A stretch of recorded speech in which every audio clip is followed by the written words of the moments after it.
What is strategic thinking? How can leaders today cultivate the right strategic mindset and leadership skills to elevate their organizations? And what can leaders do to reinvent themselves to ensure they grow with the success of their organizations? I'll explore these questions and much more with my very special guest, Dr. John Hillen, author of two very insightful books on leadership, What Happens Now, and his most recent work, The Strategy Dialogues.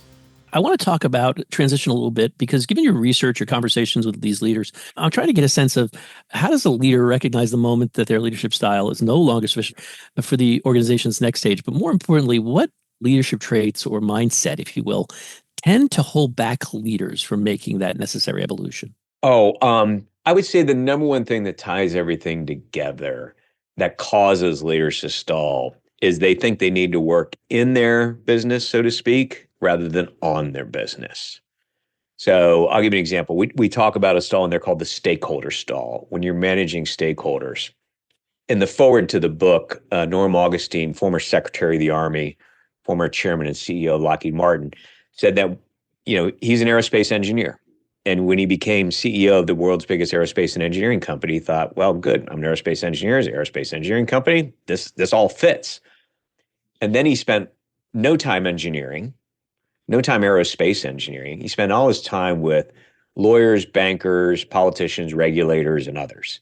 And he hadn't been trained for any of that in his career, right? And so he had to learn how to work not in the business, but how to work on the business, so to speak. So that meant managing and spending almost all his time building a strategic network of influencers outside of his business.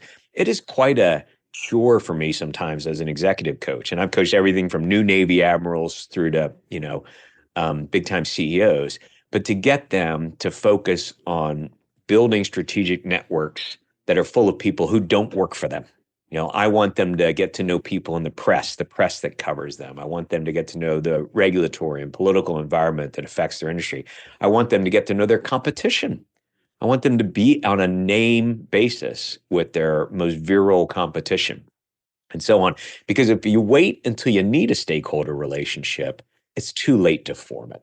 And so that's another example in the stakeholder stall is people get focused. They think they need to mind the store. They have their head down. They ultimately become, every leader of an organization ultimately gets sucked into being the chief of project management. And that is not necessarily a formula for taking your organization to the next level. Here's a way to think about it, is I tell leaders, fire your old self. So you can hire your new self to run not run the organization you are, but to run the organization you ain't. Because that's what the leadership business is about. You're supposed to change and move the organization forward to a point of advantage for all its stakeholders, customers, employees, shareholders, taxpayers, whatever the stakeholder map is. And that's a new thing. And you're in charge of the new thing, not just minding the store on the old thing. So that theme of being dragged backwards to running the shop as opposed to planning for the future seems to underpin almost all the stalls. John, how should leaders approach decision making differently as their organizations grow? Well, I think the number one thing leaders can do to help with decision making is make less of them. And here's what I mean. I almost want to say at some points when I'm coaching, work less, but it tends not to be that, but do less. So, if I could, 34 years ago, I was rolling through the desert in the 2nd Armored Cavalry Regiment in operations, that Desert Storm. So I'm of a mind to quote my old friend Saddam Hussein, he promised the mother of all battles in that little war I was in. So I'll paraphrase. We of all the 7 stalls, the mother of all stalls is a stall in leadership development. And when we find that leaders are not spending enough time coaching and developing other leaders, they are often the same people who are complaining that they have to make every decision and they have to do everything because they can't trust their people to do it for them. So I always point the finger back at them and say, that's your problem because you have not delegated enough or developed enough so that you can do less. And you, the leader, can focus on the big strategic decisions, the big ethical decisions, the big decisions of purpose and direction and culture in your organization, because that's at the heart of leadership. all these day-to-day operational decisions, everything, somebody else needs to make, and you need to have built a culture and a system of trust and development where you're constantly pushing these decisions to other people. So I think who has information rights, who has the authority and the accountability is a really, really important structural part of having a good organization. And the key to unlocking that is not down at the legal office or what the org chart looks like. The key is a culture of coaching and development and trust, whereby leaders pass most decisions down to subordinates and give them a values framework within which to make those decisions. And they focus on a few set of things on which they shouldn't delegate and only they can decide to be accountable for in their decision-making universe. John, what I love about the book too is that you take a different tact in how you present it. You sort of invite your readers to eavesdrop, so to speak, on strategy workshops, on conversations. And I was wondering, why did you choose this approach? And sort of like, what gap in conversation about strategy were you trying to fill with this approach, sort of to demystify strategic management for leaders? So strategy can be a bit of an ephemeral concept for people. Sometimes I've even had busy CEOs say, "Look, I know you're here to help us with our strategy. I'm glad you're here because I don't have time to do it. I got so much stuff to do around here. And besides, it's all very airy fairy to me. This strategy business, because strategy is about the future, as I just pointed out, and the future hasn't happened yet. And that very ambiguity, that uncertainty throws a lot of managers who like the data at their fingertips, right? I want to know what's going on. We can't know what's going on in the future yet because it hasn't happened. And so the nature of the thing, the strategy thing, can throw some people off, and they find it hard to grasp. So I'm teaching strategy. I'm teaching it at the graduate school level. I'm teaching it in executives. I do workshops for companies around the country and around the world. And I'm watching for when the lights go on in people's eyes. At what point, when we're talking about a particular strategic concept, are people getting it? And I realize it almost always happened in the course of a dialogue, a very intensive back and forth. I'll say to a leader, well, what's your strategy? Well, my strategy is to have our budget be 5% bigger than next year. I'm like, that's not a strategy, that's a goal. And okay, our strategy is to be, the most respected agency in our department. I'm like, well, that's a aspiration, but that's not a strategy. And then we go back and forth and back and forth. And in the course of this, they'll realize that things like goals and missions and aspirations and maybe some slight improvement over last year can be parts of a strategy, but none of them are strategy in and of themselves. A strategy is a game plan and a blueprint to move to a new and better place of advantage for your organization, where you're better, where you've changed, where you're perhaps doing some new things. And how do all the pieces fit into place? How do you know success or failure when you see it along the way? Who's doing what on the journey? What's the sequencing? What are the priorities in the course of this journey of change? That's a strategy. So people would get to, now I know what you're saying. And they would get to it after this long conversation where, frankly, I'd be annoying them with the questions. And then I thought to myself, well, who has annoyed people in the past with lots of probing questions that ultimately get them to understand, through a lot of complexity, some higher truth? And I thought to myself, Socrates, right? In Plato's dialogue, Socrates is sitting with the students and they're like, you know what? I think this is justice. We talk a lot about justice in today's world, right? I think this is justice. Socrates will be like, I don't know. I'm not sure that's justice. Why do you think that way? And he start probing and probing and probing. And this predates Socrates too. Dialogues are in the Bhagavad Gita. They're in the Bible. They're in the Confucian dialogues. They're actually called the Confucian dialogues, right? So almost there's a bunch of ancient texts and others that show that people learn through an intensive dialogue. And I sort of had that, I could have had a V8 moment. And I said, of course, this all makes sense. People understand strategy when they go back and forth and back and forth. And the concepts and tools and frameworks that strategists use are woven into that conversation.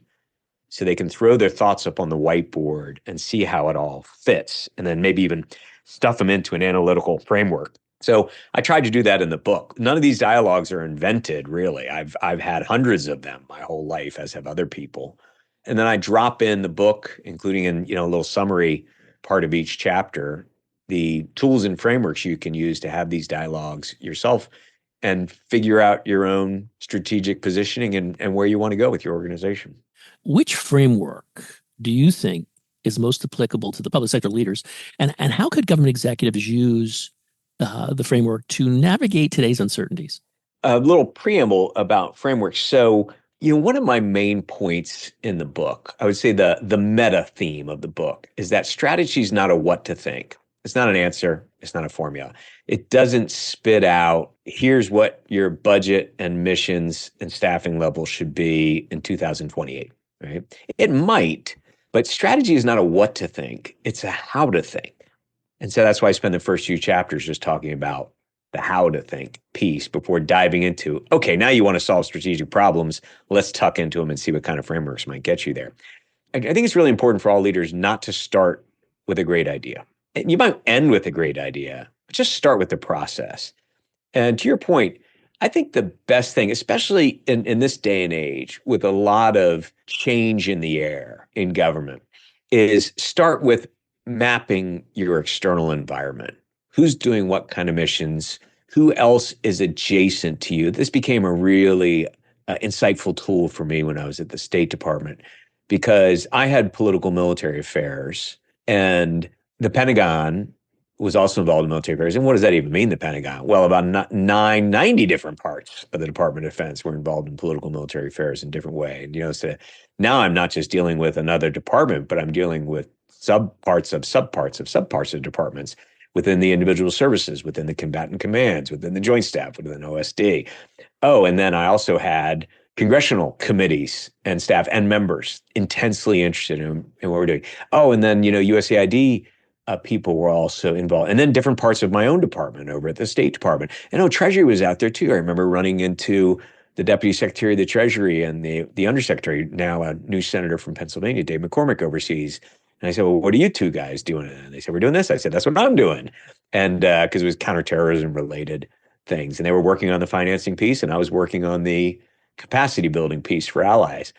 And so I kind of pulled back from running into everybody around the world as we're all working the same counterterrorism, try to be successful in Iraq and Afghanistan set of problems. And I just mapped what we were trying to do, who else was in the universe, how did these ecosystems connect, what kind of tools were available for all these different people, were there gaps in between that maybe I could fill? Then 3-star General Dave Petraeus and I found a gap, and we filled it with resources and organizations. Eventually, this was told in book form by a Wall Street Journal reporter, a book called The Armed Humanitarians, that features General Petraeus and I, solving this one problem. So I think that's a really, really useful tool because it's different than the org chart. Government agencies, in my experience, love to look up at the org chart and say, that's how life works. Well, that's not how life works, right? That's different. And so I think really doing, it's chapter 3 of the book, really doing a map of your external environment and all the players in it, and then that overlaying that back to what you're trying to accomplish will deliver deep insights into changes you may or may not want to make. Hey, John, as we close, I was wondering, what is your hope for your books and their influence on the next generation of business leaders as they tackle, increasingly complex global challenges? And what are some of the key takeaways you'd like to leave with people? So there's a theme in my books, which is to simplify without being simplistic. There's a quote I use in actually both books because I think it's so good, from the famous U.S. Supreme Court Justice Oliver Wendell Holmes. And he said something along the lines of, I wouldn't give a fig to understand simplicity on this side of complexity, but I'd give my life to understand simplicity on the other side of complexity. So what I've found with both leadership studies and strategy is people run up against a wall of complexity, whether it's perceived or reality. I think it can be both sometimes. And what I try to do is say, you know what, you don't need to punch through the wall. You don't need to fight that wall for 5 years. You don't need to read 90 books on the subject. Go to school on me. Let me putt first. So you can see what the green looks like. Okay. I've been through that wall. I'm on the other side of the wall. I've fought through it. I thought through it. I was privileged enough to make part of my living being paid to do that. And here I am on the other side of the wall, and I'm like, here's like a short 200 pages. That's not a dumb list of, the leadership lessons of Kubla Khan or something like that, right? It's thought through. It's explained in hopefully a fun way. It's got a bunch of takeaways for you. You can almost tear the last 2 pages of every chapter out and take them with you, right? But it's better that you got to them having walked through it. This will probably get you through 80% of the challenges you may face organizationally. And for the other 20%, guess what? You'll figure it out. You'll figure it out because now you know how to think about these things. The great historian John Lewis Gaddis at Yale said, academics come in 2 ways. They're either lumpers or splitters. Splitters try to dig down into, they go down rabbit holes, they explore activity. Lumpers try to pull things together and make it simple. I'm a lumper.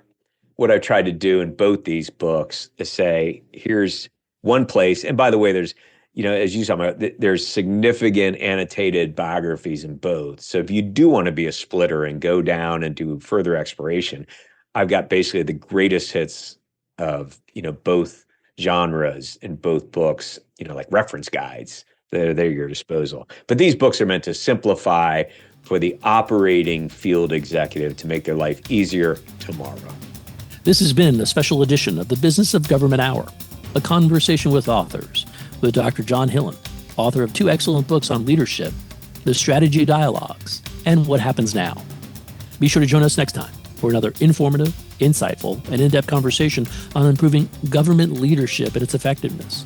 Until then, subscribe, download, and listen to the entire interview at Apple Podcasts, Spotify, Audible, or on your favorite podcast app.